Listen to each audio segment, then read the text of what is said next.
কিছু কথা বলার চেষ্টা করব। আমা তাওফীকি ইল্লা বিল্লাহ আলাইহি তাওয়াক্কালতু ওয়া ইলাইহি উনীব। সাহায্য করার মালিক কে? আল্লাহ। কথা বলার শক্তি দেওয়ার মালিক কে? ওই আল্লাহ তাআলার সাহায্য কামনা করলাম।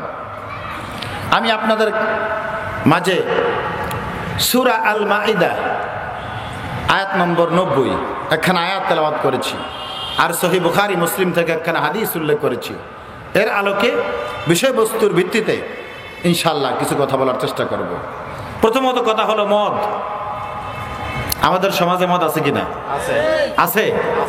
মদের আধুনিক রূপ আছে। মদ জানা আছে তার আধুনিক রূপ, যেমন গাঁজা, ফেন্সিডিল, ইয়াবা আছে কিনা বলেন? সমাজের প্রত্যেকটা ঘরে ঘরে অধিকাংশ যুবকের জীবনে এগুলি ঢুকে গেছে।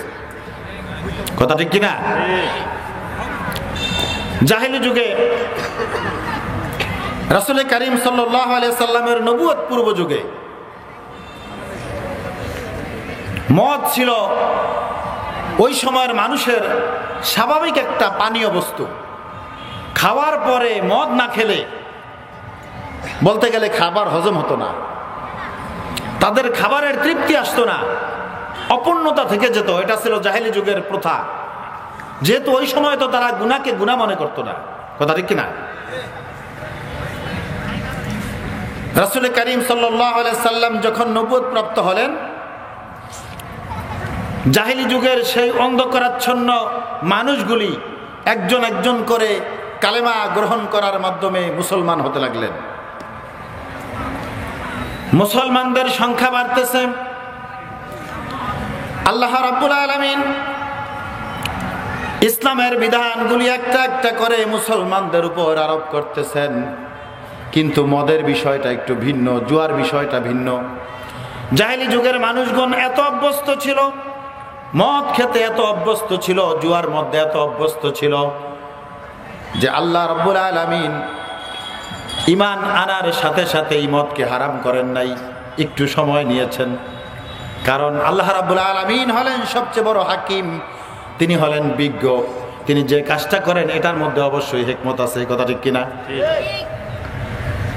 প্রথমে যদি মদকে হারাম করা হতো তাহলে যারা দুর্বল ইমানদার, মাত্র ইমান এনেছে, কেউ বা মদ ছাড়তো, আবার কেউ বা মদ ছাড়ার ভয় ইমানটাই ছেড়ে দিত। কথা ঠিক না? ঠিক, যে মদ খেতে পারবো না তাহলে মুসলমানই থাকবো না। নাউযুবিল্লাহ মিন যালিক। রাসূলুল্লাহর নবুয়তের বয়স যখন 10 বছর ওভার, হিজরতের পূর্ব মুহূর্তে আল্লাহ রাব্বুল আলামিন সূরা আন-নাহলের মধ্যে আয়াত নাযিল করলেন মদ সম্পর্কে। আল্লাহ পাক বলতেছেন, আমিন সামারাতিন নাখিলি ওয়াল আ'নাবি তাত্তাখিযুনা মিনহু সাকারাও ওয়া রিজকান হাসানা। আল্লাহু আকবার। আল্লাহ রাব্বুল আলামিন আয়াত নাযিল করলেন, আমিন সামারাতিন নাখিলি ওয়াল আ'নাব। ও দুনিয়ার মানুষেরা, আরবের মানুষেরা, তোমরা খেজুর বৃক্ষ থেকে যে ফল হয়, আঙ্গুর বৃক্ষ থেকে যে ফল হয়, খেজুর এবং আঙ্গুর থেকে তোমরা সাকার তৈরি করে খাও। ওয়ারিজকান হাসানা, এবং উত্তম রিজিকও তোমরা খাও। সাকার বলা হয় খেজুরকে পানির মধ্যে ভিজিয়ে রাখলে, রাতের বেলা ভিজিয়ে রাখলে সকালবেলা একটা শরবত তৈরি হয়, এটাকে বলা হয় সাকার। রাতে ভিজিয়ে রেখে সকালবেলা খাওয়া জায়েজ। 3 দিন ওভার হলে এইটা আর শরাব থাকে না, শরবত থাকে না, এটা মদে পরিণত হয়ে যায়। ওই সময়ের আরবরা এভাবে খেত, 1 দিন পরে খেত, আবার কেউ বা মাতলামির জন্য 3 দিন পরে খেত, মাতলামি আসতো। আঙ্গুর ফল ভিজিয়ে রাখলে সকালবেলা খেলে শরাব হতো, 2 দিন বা 3 দিন পরে খেলে এটা খামারে পরিণত হতো, মদে পরিণত হতো। দুধের মধ্যে খরমা ভিজিয়ে রাখলে সকালবেলা এটাকে নাবিজ বলা হতো, সুস্বাদু শরবত হতো। 2-3 দিন ভিজিয়ে রাখলে এটাও মদে পরিণত হয়ে যেত। সাহাবায়ে কেরাম আল্লাহ রাসূলের কাছে প্রশ্ন করলেন, ইয়া রাসূলুল্লাহ, ইয়া হাবিবাল্লাহ, আয়াতের মধ্যে সাকার সম্পর্কে বলা হয়েছে, কিন্তু সাকার কি হালাল না হারাম এটা তো আল্লাহ পাক বলেন নাই। আল্লাহ বলেছেন তোমরা আঙ্গুর থেকে, খেজুর থেকে সাকার গ্রহণ করো, এবং উত্তম রিজিক হিসাবেও ব্যবহার করো। রাসূলুল্লাহর কাছে প্রশ্ন আসলো, হযরত ওমর রাদিয়াল্লাহু তাআলা আনহু, মুআয ইবনে জাবাল রাদিয়াল্লাহু তাআলা আনহু, এই দুইজন সাহাবী রাসূলুল্লাহর কাছে এসে বলল, ইয়া রাসূলুল্লাহ, আমাদেরকে সাকার সম্পর্কে, আঙ্গুরের রস খামার সম্পর্কে স্পষ্ট ধারণা দিন। আল্লাহ রাসূল আল্লাহর কাছে দোয়া করলেন, আল্লাহুম্মা বাইয়িন লানা ফিল খামরি বায়ানান শাফিয়ান, ও আল্লাহ, মদের ব্যাপারে একটা স্পষ্ট হুকুম আপনি আমাকে দান করুন। এরপরে রাসূলুল্লাহ মক্কা থেকে মদিনায় হিজরত করলেন। মদিনায় হিজরত করার পরে যখন সাহাবায়ে কেরামের মধ্যে ত্যাগের সৃষ্টি হলো, ত্যাগ করার, ইসলামের জন্য সব কিছু বর্জন করার, সব কিছু জীবন থেকে ত্যাগ করার প্রস্তুতি তারা গ্রহণ করলেন হিজরত করার মাধ্যমে। আল্লাহ রাব্বুল আলামিন মদিনায় আয়াত নাজিল করে দিলেন, ইয়াসআলুনাকা আনিল খামরি ওয়াল মাইসির কুল ফীহিমা ইসমুন কাবীরুন ওয়া মানাফিউ লিন-নাস ওয়া ইসমুহুমা আকবারু মিন নাফইহিমা। আল্লাহু আকবার। আল্লাহ পাক স্পষ্ট আয়াত নাজিল করলেন সূরা বাকারা, ইয়াসআলুনাকা আনিল খামরি ওয়াল মাইসির, হে রাসূল, আপনাকে আপনার সাহাবীরা প্রশ্ন করে মদ সম্পর্কে, জুয়া সম্পর্কে। কুল ফীহিমা ইসমুন কাবীর, আপনি বলে দিন মদ এবং জুয়ার মধ্যে বড় গুনাহ রয়েছে। কি গুনাহ রয়েছে? বড় গুনাহ। ইসমুন কাবীর, মহাপাপ রয়েছে। ওয়া মানাফিউল লিন-নাস, কিছু উপকারও আছে। মদ খেলে বিভিন্ন রোগের ঔষধের কাজ করে। জুয়া খেললে সাময়িকভাবে পকেটটা ভারী হয়। কথা ঠিক না ঠিক? আমাদের সমাজের যে যুবকরা খেলে না, টাকা পকেটে নিয়ে যায়, খালি হয়ে আসে। আবার কেউ বা খালি পকেটে যায়, পকেট ভরে আসে। এটাই তো বাস্তব চিত্র, তাই না? তো পাওয়ার আশায় যায়, অনেকে সর্বশান্ত হয়, ফিরে আসে।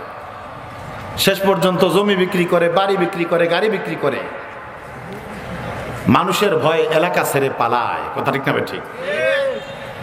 কারণ সব হারিয়ে ফেলেছে। আল্লাহ পাক বলেন, হে রাসূল, বলে দিন এর মধ্যে উপকারও আছে, ক্ষতিও আছে। ওয়া ইসমুহুমা আকবারু মিন নাফইহিমা, তবে উপকারের চেয়ে গুনাহের দিকটাই বেশি। কথা ঠিক না ঠিক? সাহাবায়ে কেরামের মধ্যে যারা উচ্চমান সম্পন্ন সাহাবী, তারা চিন্তা করলো যার মধ্যে ক্ষতি আছে এই দলে আমরা নাই। উপকার যেহেতু কম, ক্ষতি যেহেতু বেশি, আমরা আজ থেকে আর মদ খাবো না। সাহাবায়ে কেরামের মধ্যে বড় একটা দল মদ ছেড়ে দিল। জোরে বলুন সুবহানাল্লাহ। আমার কথা বুঝতে অসুবিধা হয় বন্ধুরা? আমি সংক্ষেপে বলতে হবে যেহেতু সময় কম। এই অবস্থার পরে একদল সাহাবী, বিশিষ্ট সাহাবায়ে কেরাম মদ ছেড়ে দিলেন। তারা চিন্তা করলেন যেটার মধ্যে ক্ষতি বেশি, উপকার কম, ওটা বাদ। এরপরে কিছুদিন পরে বিখ্যাত সাহাবী আশারায়ে মুবাশশারার অন্তর্ভুক্ত আব্দুর রহমান ইবনে আউফ রাদিয়াল্লাহু তাআলা আনহু, তিনি সাহাবীদেরকে তার বাড়িতে দাওয়াত করলেন। সাহাবীরা আব্দুর রহমান ইবনে আউফ রাদিয়াল্লাহু তাআলা আনহুর বাড়িতে দাওয়াত খেলেন। খাওয়ার পরে মদ পরিবেশন করা হলো আরবের প্রথা অনুযায়ী। সাহাবায়ে কেরাম মদ খেলেন, যারা তখনও ছাড়েন নাই তারা খেলেন। খাওয়ার পরে সাহাবায়ে কেরামের মধ্যে মাতলামি চলে আসলো। কি চলে আসলো? মাতলামি চলে আসলো। ইতিমধ্যে মাগরিবের নামাজের আজান হয়েছে, খেয়াল করবেন। মাগরিবের নামাজের আজান হওয়ার পরে সাহাবীরা নামাজে দাঁড়িয়ে গেলেন। মাতলামি অবস্থা, কিন্তু নামাজ ছাড়েন নাই, নামাজে দাঁড়িয়ে গিয়েছেন। হাদিসের মধ্যে বিভিন্ন নাম এসেছে। কেউ বলেছেন ইমামতি করেছেন আব্দুর রহমান ইবনে আউফ রাদিয়াল্লাহু তাআলা আনহু, কোন কোন riwayate ইমামতি করেছেন আলী ইবনে আবি তালিব রাদিয়াল্লাহু তাআলা আনহু, অন্যান্য সাহাবীদের কথা এসেছে। যাই হোক, যিনি ইমামতি করলেন ওই সাহাবী নামাজের মধ্যে সূরা কাফিরুন তেলাওয়াত করতে গিয়া ভুল করে ফেললেন। যেহেতু মাথার মধ্যে জ্ঞান নাই, হুঁশ নাই, নামাজ পড়ালেন। নামাজের মধ্যে যে যে স্থানে লা আছে, লা গুলি উচ্চারণ করলেন না। কুল ইয়া আইয়ুহাল কাফিরুন লা আ'বুদু মা তা'বুদুন, সাহাবী পড়লেন কুল ইয়া আইয়ুহাল কাফিরুন আ'বুদু মা তা'বুদুন। অর্থ উল্টা হয়ে গেল। অর্থ হলো তোমরা যার ইবাদত করো, মূর্তির ইবাদত করো, আমরা ইবাদত করি না।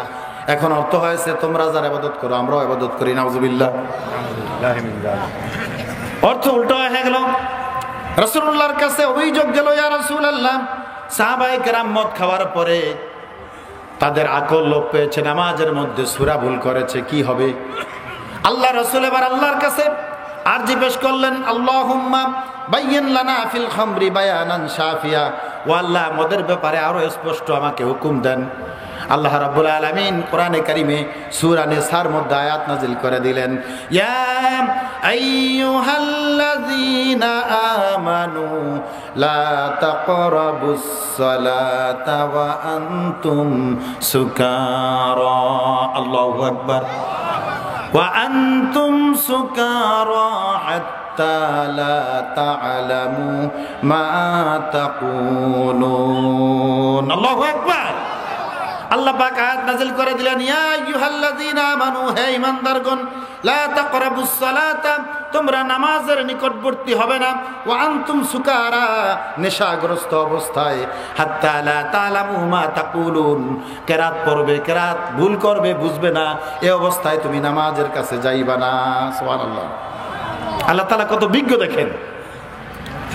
আবার এই দলিল দিয়ে আজকাল আবার একদল ভণ্ডরা দলিল দেয়, লা তাকরাবুস সালাতা, তোমরা নামাজের নিকটবর্তী হবে না, পরের কথাটুকু বলে না। তার মানে নামাজ পড়া লাগবে না, নামাজ পড়ার দরকার কি? আল্লাহর সাথে ডাইরেক্ট সম্পর্ক। এরকম ভণ্ডরা বলে কিনা বলেন? আমার ভাইয়ের, আমার বন্ধুরা, এই আয়াত নাযিল হওয়ার পরে হযরত ওমর ইবনুল খাত্তাব থেকে বর্ণিত হাদিসের মধ্যে এসেছে, আল্লাহ রাসূল মুয়াজ্জিনকে নির্দেশ দিলেন, মুয়াজ্জিন যখন আযান দিতেন, আযানের পরে ঘোষণা করতেন, ফানা ফাকামাস সালাতা ফানাদা আল্লাহ ইউকাররিবান্নাস সালাতা মুসকিরান, কোন নেশাগ্রস্ত ব্যক্তি নামাজের কাছে আসবে না, এটা ঘোষণা করত মুয়াজ্জিন, যাতে করে রূপ পাল্টাতে পারে, কিন্তু এর কার্যকারিতা এক। সুতরাং যেহেতু কার্যকারিতা এক, মানুষকে মাতাল করে ফেলে, ইসলামে এগুলি হারাম, হারাম জায়েজ, মানুষের যুবকদেরকে নষ্ট করে দিচ্ছে। আমার বন্ধুরা, আন আব্দুল্লাহ ইবনে ওমর রাদিয়াল্লাহু তাআলা আনহু قال قال رسول الله صلى الله عليه وسلم من شرب الخمر في الدنيا حرمها منه يوم القيامة, আল্লাহর নবী বলেছেন, কেউ যদি দুনিয়ার জীবনে মদ পান করে, নেশা করে, আল্লাহ রাব্বুল আলামিন কিয়ামতের দিন ওই জান্নাতের শরাব থেকে তাকে বঞ্চিত করবেন। নাউজুবিল্লাহ বলেন। আল্লাহ পাক কোরআনে বলেছেন, জান্নাতের মধ্যে আল্লাহ খামার দিবেন, মদ দিবেন। খেয়াল করবেন, বলবেন হুজুর জান্নাতের মধ্যে আল্লাহ মদ খাওয়াবেন? হ্যাঁ, খাওয়াবেন, কোরআনের কথা। সূরা মুহাম্মদ আল্লাহ পাক বলেন, মাসালুল জান্নাতিল্লাতী উইদাল মুত্তাকুন ফিহা আনহারুম মিন মাইন গায়রি আসিন ওয়া আনহারুম মিন লাবানিন লাম ইয়াতাগায়্যার তা'আমুহু ওয়া আনহারুম মিন খামরিল লাযযাতিল লিশ-শারিবিন ওয়া আনহারুম মিন আসালিম মুসাফফা। জোরে বলুন আল্লাহু আকবার। আল্লাহ পাক বলেন, কিয়ামতের দিন জান্নাতের মধ্যে বান্দার জন্য 4টা ঝর্ণা থাকবে। সুবহানাল্লাহ কোন? এক নাম্বার ঝর্ণা হলো সুপেয় পানির ঝর্ণা। মাসালুল জান্নাতিল্লাতী ওয়াইদাল মুত্তাকুন, মুত্তাকিদের জন্য যে জান্নাত তৈরি করা হয়েছে, ওই জান্নাতের মধ্যে ঝর্ণা থাকবে। মিফিহা আনহারুম মিন মাইন গায়রি আসিন, রিফাইনার ওয়াটার, সুপেয় পানি, রিফ্রেশ পানির ঝর্ণা থাকবে, যেখান থেকে জান্নাতীরা পানি পান করে তৃষ্ণা নিবারণ করবে। আল্লাহু আকবার। শান্তি অনুভব করবে। ওয়া আনহারুম মিন লাবানিন লাম ইয়াতাগায়্যার তা'আমুহু, বেহেশতের মধ্যে আল্লাহ পাক এমন দুধের ঝর্ণা রাখবেন, যেই দুধের ঝর্ণার স্বাদ কোনোদিন শেষ হবে না। দুনিয়ার দুধ খেলে পরে আবার স্বাদ শেষ হতে পারে, কতক্ষণ খাওয়ার পরে মন ফিরতে পারে, কিন্তু আল্লাহর জান্নাতের দুধের ঝর্ণার মধ্যে এমন দুধ আল্লাহ পাক ফিট করে রাখবেন, যত খাবে বান্দার ততই খাইতে মন চাবে। সুবহানাল্লাহ বলেন।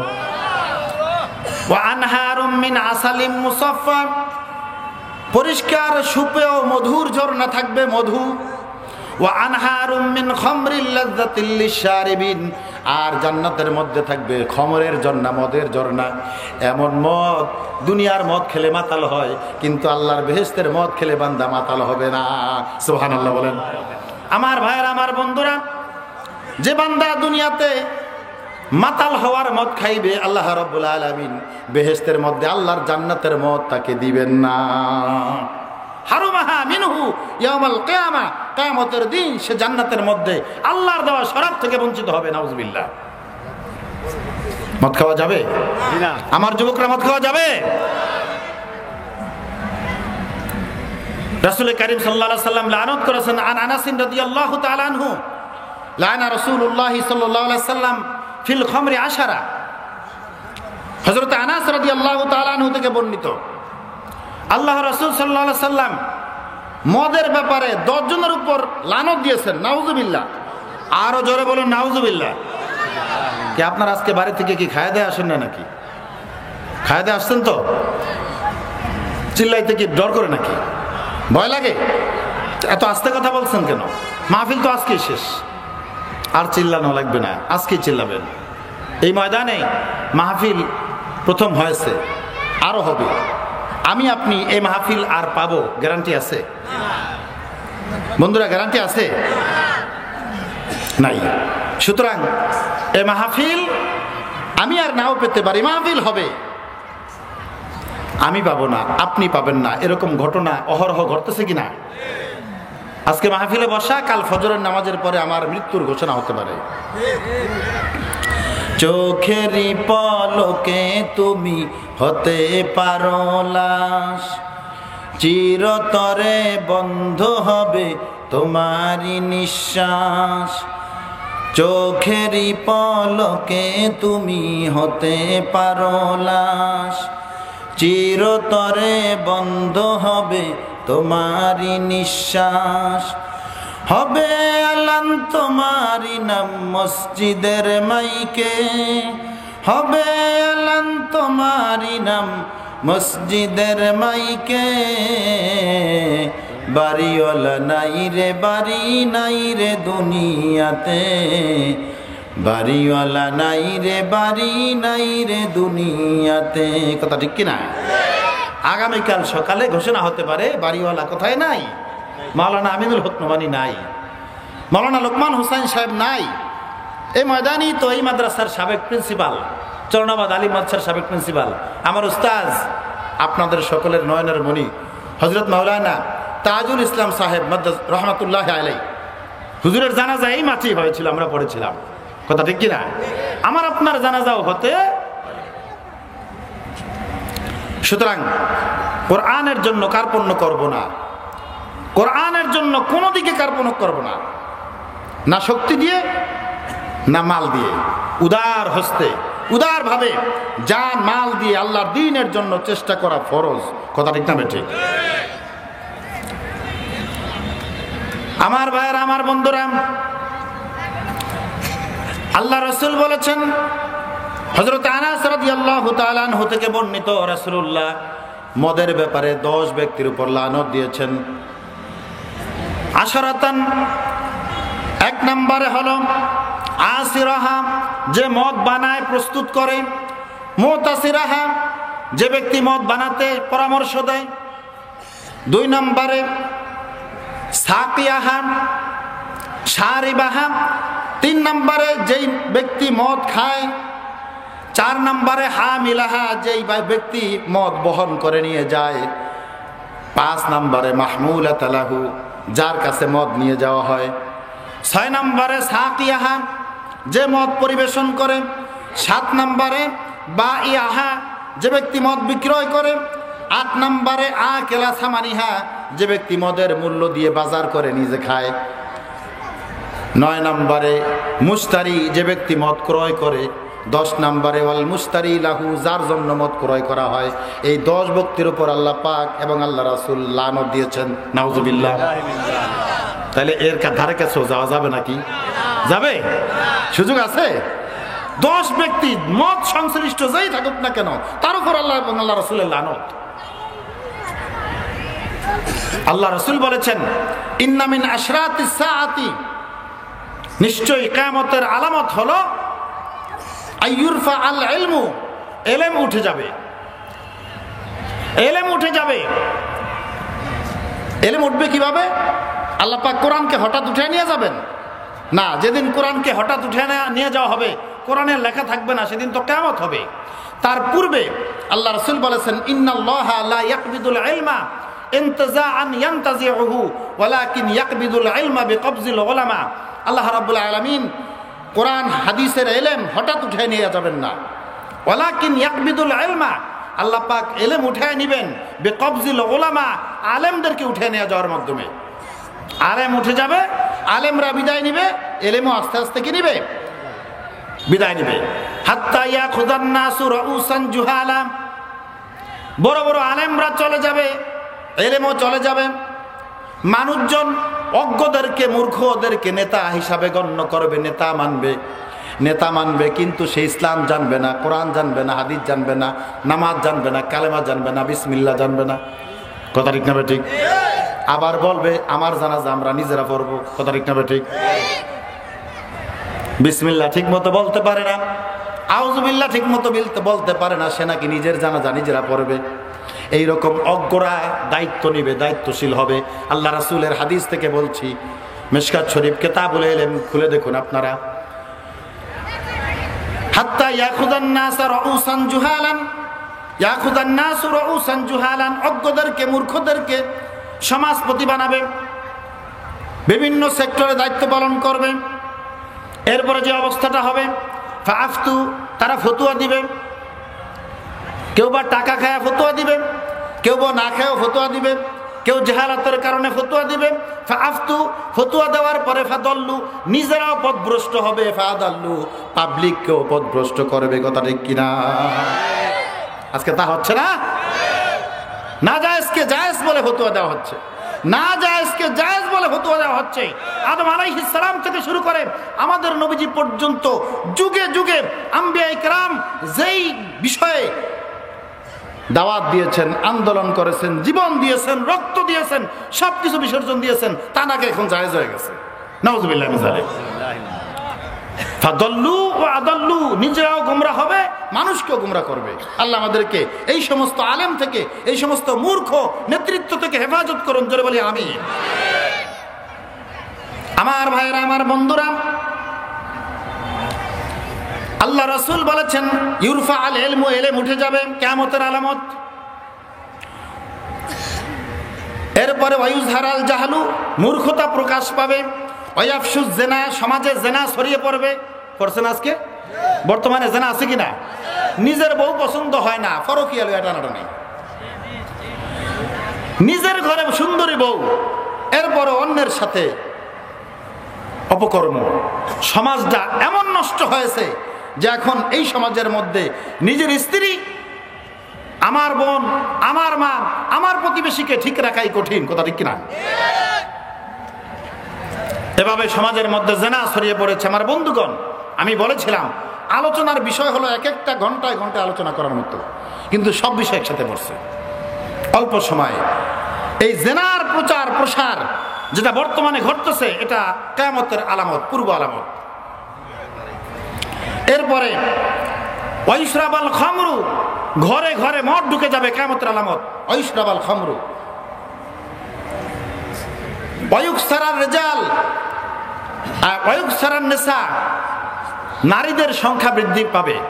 ওয়ায়ুযহাবার রিজাল, পুরুষ কমে যাবে, পুরুষের সংখ্যা কমবে, নারীদের সংখ্যা বাড়বে। এরপর রাসূলুল্লাহ বলেন কেমন বাড়বে?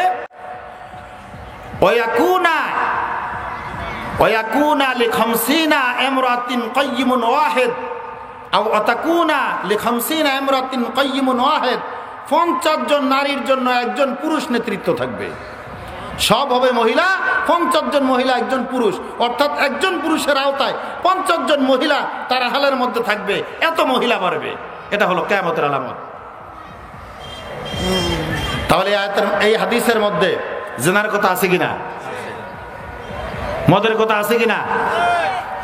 আছে। আমার ভাইয়ের, আমার বন্ধুরা, বুখারীর হাদিস, আল্লাহ রাসূল বলেন লা ইয়াকুনান্না ফি উম্মতি আকওয়ামুন, আমার উম্মতের মধ্যে একটা দল আসবে, কয়েকটা দল আসবে, খেয়াল করবেন। রাসূলুল্লাহ বলেছেন লা ইয়াকুনান্না, অবশ্যই অবশ্যই আমার উম্মতের মধ্যে হবে ফি উম্মতি আকওয়াম, এমন কিছু সম্প্রদায় ইস্তাহিল্লুনাল হিরা ওয়াল হারিরা ওয়াল খামরা ওয়াল মাআজিফ। আল্লাহ রাসূল বলেন আমার উম্মতের মধ্যে এমন কিছু লোকের উদ্ভব হবে যারা জেনাকে জায়েজ মনে করবে, নাউযুবিল্লাহি মিন যালিক, পরকীয়াকে জায়েজ মনে করবে, বেপরদাকে জায়েজ মনে করবে, পরনারীর প্রতি দৃষ্টিপাতকে জায়েজ মনে করবে।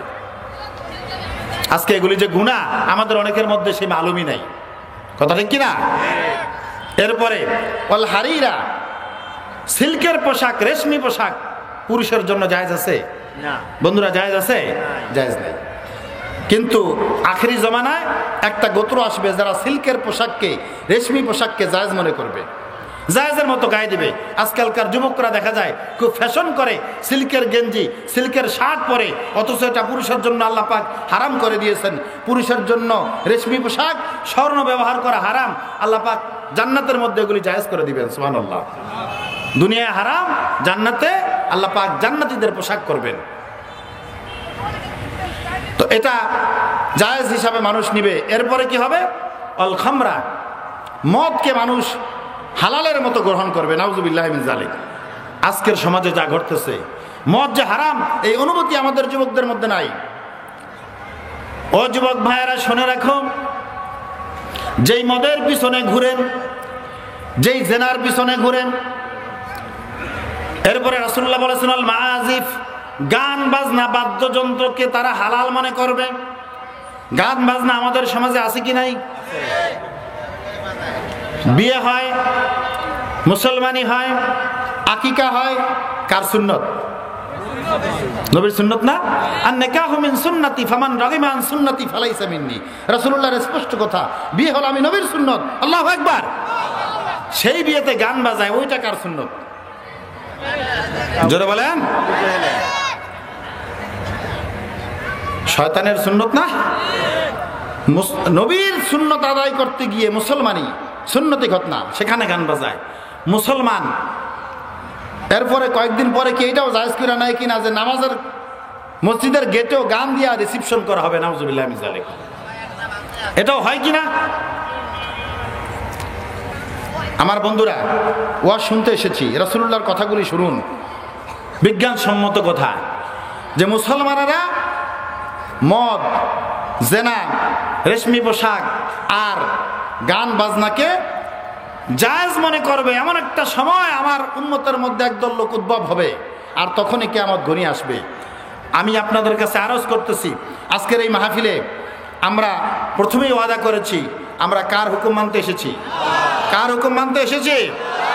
ওই আল্লাহর হুকুম যদি মানতে রাজি হই, এই মাহফিলের পর থেকে, আজ থেকে পরবর্তীতে আর কোনোদিন আমাদের বাড়িতে, আমাদের আত্মীয় স্বজনের অনুষ্ঠানে, বিয়ে, আকিকা, জন্মদিন ইত্যাদি অনুষ্ঠানে গান বাজনা করবেন কারা কারা? একটু হাত তোলেন তো। গান বাজনা করবেন কারা কারা? তাহলে বোঝা গেল তাফসীর বুঝতেছে, মুসল্লিরা সচেতন। কেউ করবেন না। এবার যারা না করবেন, গান বাজনা করবেন না, করতে দিবেন না, কারা কারা রাজি আছেন? হাত তোলেন। লিল্লাহে তাকবীর, লিল্লাহে তাকবীর। আল্লাহ কবুল করো, জোরে বলি আমিন। খালি তারা নারে বন্ধুরে, আর কুমড়া খাইলো বন্ধুরে। ওয়াজ শুনবে এক কান দিয়া, ঢুকবে আর বের হবে আরেক কান দিয়া। এই ওয়াজের কোনো মূল্য, সব বিফলে যাবে। আমি ছোট বক্তা, এলাকার মানুষ, আপনাদেরই সন্তান, আপনাদেরই ভাই। আমার অন্তত পক্ষে এই একটা আমল বাড়ি নিয়ে যান, যে আজ থেকে আমাদের অধীনস্থদের আওতায় যে অনুষ্ঠানগুলি হবে, গান বাজতে দিব ইনশাল্লাহ। মাহফিল সফল। এক এক বক্তার থেকে এক একটা সবক নিয়ে যান। আর সভাপতি সাহেব, হুজুর তো বিজ্ঞ আলেমে দিন, সর্বশেষ ইনশাল্লাহ ফাইনাল সবক দিয়ে দিবেন। আমার ভাইয়েরা, বন্ধুরা, গান বাজানো যাবে। ও যুবক ভাইয়েরা, আমার বন্ধুরা, যারা হর হামেশা এখন গানের মধ্যে লিপ্ত আছো, ঘুমাতে যায় কানের মধ্যে ইয়ারফোন, টয়লেটে যায় তাও কানের মধ্যে ইয়ারফোন, কথা ঠিক না ঠিক?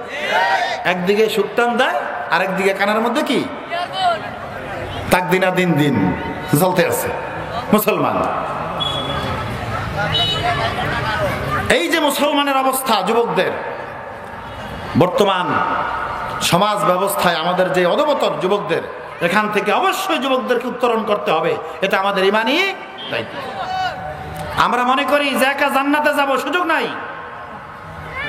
ওয়ান মুআয ইবনে জাবাল রাদিয়াল্লাহু তাআলা আনহু, শুনুন, আলোচনা শেষ পর্যায়ে, আমার অল্প সময় আছে, শেষ করে দিচ্ছি।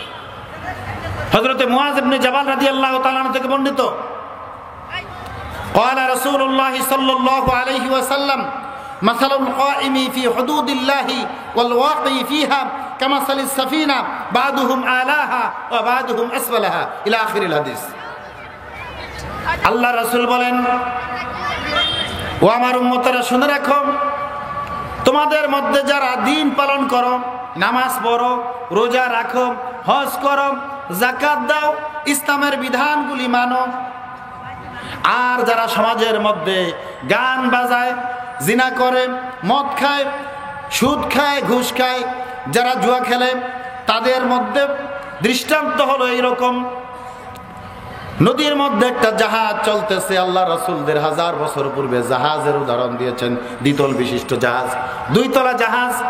জাহাজের নিচতলায় কিছু মানুষ, বাদুহুম আলাহা ওয়া বাদুহুম আসফালাহা, উপর তলায় কিছু মানুষ, নিচ তলায় কিছু মানুষ। পানির ব্যবস্থা হলো উপরে, খাওয়ার পানি উপরে, ব্যবহারের পানি উপরে। নিচতলার মানুষগুলি চিন্তা করলো, আমরা উপরে বারবার পানি আনতে গেলে উপরের মানুষগুলির ডিস্টার্ব হয়, কথা ঠিক কিনা? আমাদেরও কষ্ট হয়, সুতরাং আমরা আর উপর তলায় যাব না, পানির জন্য কষ্ট করার দরকার নাই, বরং একটা কুড়াল দিয়া জাহাজটারে ফুটা করে দেই, নিচ থেকে পানি উঠবে, পান করব, ব্যবহার করব, উপর তলায় যাওয়ার কোনো প্রয়োজন হবে না। কাজটা কি সঠিক? আসতে বললাম যে মনে হয় সঠিক না? তো যারা উপর তলায় আছে তারা যদি চিন্তা করে যে নিচ তলায় এরা যা করে করুক, জাহাজ ফুটা করুক আর যা করুক, আমাদের কিছুর দরকার নাই। নিচতলা ফুটা করলো, উপর তলার লোকরা তাকায় রইল, পানি যখন উঠবে ওরা চিন্তা করে নিচতলার মানুষেরা ডুববে, আমরা তো উপর তলায় আছি, আমরা তো ডুববো না। চিন্তা কি সঠিক আছে? ভুল কিনা? আরো জোরে বলেন, ভুল কিনা?